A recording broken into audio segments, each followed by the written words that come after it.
Буквально полчаса назад закончился финал международного песенного конкурса «Тюрквижн». Уже известно, что победа досталась Казахстану, у Татарстана – серебро.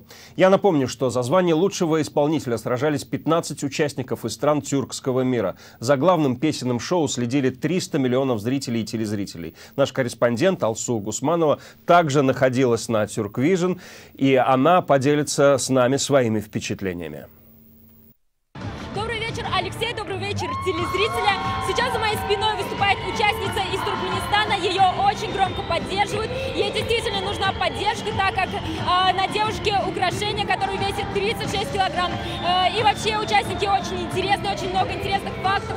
Например, первая исполнительница из Турции, которая первой вышла на сцену, ее зовут Гунда, успела нарисовать на руке ведущего татуировку, но не пугайтесь, она не настоящая, а из сны, так что легко смывается. Некоторые участники спели колыбельные прямо в прямом эфире. Таким образом передали привет своим детям, своей родной стране. Атмосфера на стадионе царит самая дружелюбная, невероятно теплая.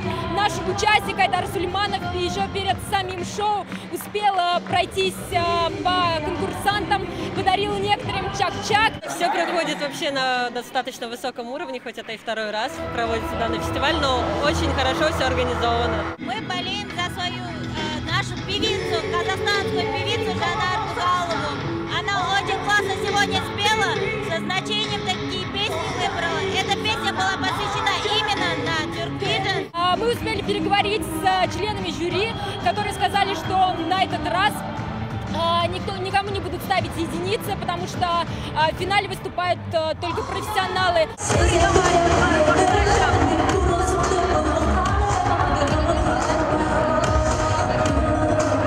Невероятная вся Татнефть-арена уже заполнена, свободных мест нет, мы даже ради эксперимента пытались их найти. И сейчас хочется очень подпевать всем исполнителям, выучивать слова песен, потому что на самом деле все выступления очень яркие и запоминающиеся. У меня все, Алексей. Напомню, это был репортаж Алсу Гусмановой из Татнефть-арены, где сегодня состоялся финал Тюрквижн. Он закончился полчаса назад победой Казахстана.